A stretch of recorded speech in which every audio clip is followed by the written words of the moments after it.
اوس دا د قیامت خبرې دي. عیسی علیه السلام ته الله پاک جل جلاله خپل نعمتونه یادي. زما هغه نعمتونه یاد کا چې مور ستا مور چې کومه وه نو هغې له مې بغیر د خاوند نه بچی ورکو، بې موسمه میوې به مې وله ورکول. دا نعمتونه یاد کړه. او په تا مې نعمتونه کړل هغه هم یاد کا. عیسی علیه السلام به د یهودیان به د هغه قتل پسې ګرځېدل. د دې وجې نه به حضرت عیسی علیه السلام سره جبریل علیه السلام ګرځېدو.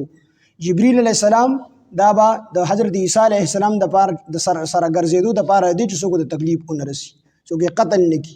عیسی علیه السلام په پوخ عمر کې هم ښکلې خبرې کړي دي، خو په ماشوموالي کې داسې ښایسته خبرې کړي دي چې داسې یو هوښیار کس داسې خبرې نشي کولی. ځکه چې مریم بیبي د الله پاک عیسی علیه السلام ورکو، د مریم بیبي خاوند نه او الله ولا دغه شان په خپل قدرت سره زوی پیدا کو، نو خلکو به خندنی کول. نو الله ورته وفرمایل چې ته به خلکو ته وایې چې زما روژه ده، بس دې ماشوم ته به اشاره کوي دی په خپله باندې خبرې کوي. نو چې کله مریم بیبي را روانه ده، خلک مخې ته راوتي دي، مریم ستا پلار خو ډېر ښه سړی و، ستا مور خو ډېره ښځه وه، دا تاسې چل کړی دی، خاوند دې نشته، بچی دې شوی دی. نو هغې فاشارت الیه، نو بیبي مریم خپل بچي ته اشاره وکړه عیسی علیه السلام ته. هغه په خپله باندې وفرمیل انی عبد الله آتانی الکتاب وجعلنی نبیا. پوره تقریر چې کوم دی دا ګوته به ورسره داسې خوځوله، راپاڅېد او ډېر په ښکلي انداز کې خلک پوه کړو چې زه د الله بنده یم. آتانی الکتاب، الله ما ته کتاب راکړی دی. وجعلنی نبیا، او الله به ما پیغمبر جوړي، الله زه پیغمبر جوړ کړی. پوره ښکلې خبرې ورسره وکړلې. نو په زانګو کې مې عیسی علیه السلام خبرې کړي دي او په لویوالي باندې مې ښکلې خبرې کړي دي. د قرآن علم عیسی علیه السلام ته الله پاک په ورکوي. عیسی علیه السلام به قرب قیامت ته راکوزیږي او د نبی علیه السلام په شریعت په خپله زندگی تیری، قرآن باندې په خپله زندگی تیری، د نبی علیه السلام د حدیثو مطابق په خپله زندگی تیری. نو دا د عیسی علیه السلام معجزه وه چې د خټې نه به یې مرغۍ جوړه کړله، په هغې کې یې پوکې پوکو، نو هغه به وروالوتله. نو چې تر کومې پورې به د خلکو د نظرونو نه پناه شوې نه وه، نو هغه مرغۍ وه. او چې د خلکو د نظرونو نه پناه شوه، نو بیا به راپرېوته، به اخکه خټه وه. دا معجزه هم عیسی علیه السلام ته الله ورکړې وه. دا دوه په هغه وخت کې داسې بیماری وي چې دا لا علاجه بیماری وي. اوس هم د مور نه چې څوک پیدا شي ډاکټران علاج نشي کولی، خو په هغه وخت کې د نورو بیمارو علاج به کېدو، دا به ممکن و. خو د مور نه به چې څوک پیدا شو، نو د هغې علاج به نه کېدو او دغه رنګې برګي والا به نه جوړېدو. نو عیسی علیه السلام به پې دم ورواچو، هغه به چې کوم دی روغ شو. 50,000 کسان په یو ځای باندې عیسی علیه السلام لرالل. عیسی علیه السلام په دم واچو، د الله نه دعا وکړله، 50,000 واړه کسان ټول ټیک شو په یو ځای باندې. وتبرئ الاکمه، او تا به جوړول پیدایشي ړانده والابرص او برګي والا باذني، الله وي زما په حکم سره. بار بار عرض کې الله وي باذني، زما په حکم سره، چې څوک چېرته په دې کې خطا نشي د عیسی علیه السلام الله دې چې مرغۍ به یې جوړولې، الیاذ بالله خطا څوک نشي. د دې وجې نه بار بار الله وي باذني، زما په حکم سره. نو عیسی علیه السلام به مړي ژوندي کول د الله په حکم سره. مفسرینو 4 مړي لیکلي دي چې عیسی علیه السلام 4 مړي ژوندي کړي دي. یو د حضرت عیسی علیه السلام دوست او ملګری و عازر. عیسی علیه السلام په سکار باندې تللی و، 3 ورځې پس چې راغی دی وفات شو. د ده په 3مه ورځ باندې راغی. خور یې ډېره زیاته خفه وه، ژړلې. عیسی علیه السلام ورته ولې ژاړې؟ وي ستا ملګري عازر زموږ ورور وفات شوی دی. عیسی علیه السلام ورته وفرمیل وي ما ته قبر وښیه. نو خور یې ورسره لاړه، د عیسی علیه السلام ته د عازر هغه قبر وښو. عیسی علیه السلام ورته قبر ته ودرېدو، د الله نه دعا وکړله، بیا ورته قم باذن الله، د الله په حکم سره راپاسه. هغه راپاسېد او کور ته ورسره راغی. یو جنازه روانه وه، عیسی علیه السلام د چا نه تپوس وکړي دا څوک دي؟ دا خلک جاړي ولې؟ دا کټ ته چا دی؟ وي دا کس وفات شوی دی. عیسی علیه السلام ورته لرې نه وي قم باذن الله، د الله په حکم راپاسه.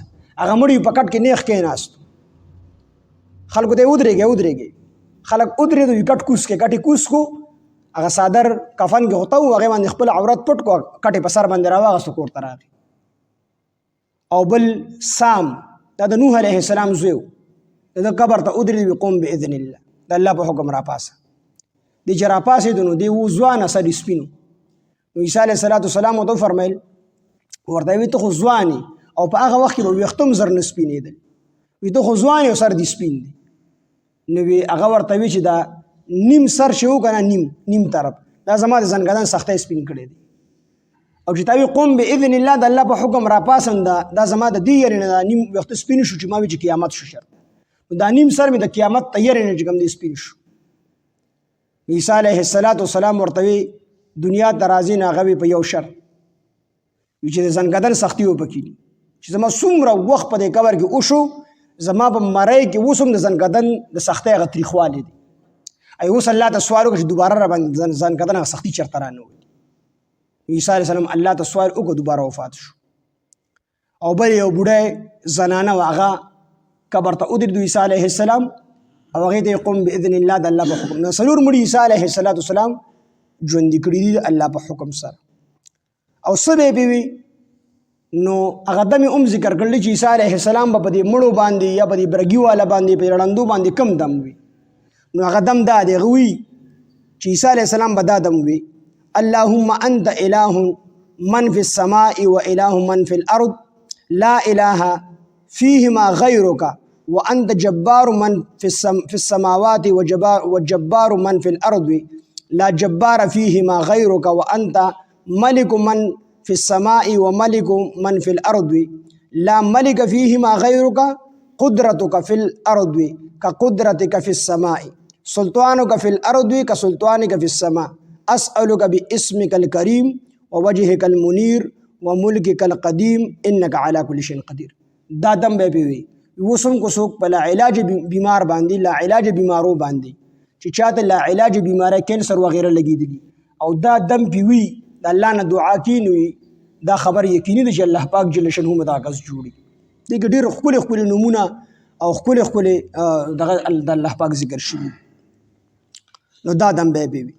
بنی اسرائیلو کې يهوديان چې د عیسی علی السلام پسې ګرځیدل قتل پسې چې دې مونږه قتل نو الله پاک هغه منګل جبرئیل علیه السلام یې سره ولګو چې کوم ځای کې به خطر او جبرئیل علیه السلام ور سره چې کوم کافرانو ته د معجزې کوم چې مخه د ذکر شو دا ټول معجزې دی وتراوړي نو چې کوم کافرانو د دینه نو هغه سوې ان هذا ندیدا الا سحر مبین مگر د ښکارا سحر دی ښکارا جادو دی حالانکه د زړه نه منل چې د الله پیغمبر دی خو د ضد او د عناد د وجنوي چې د ښکارا سحر دی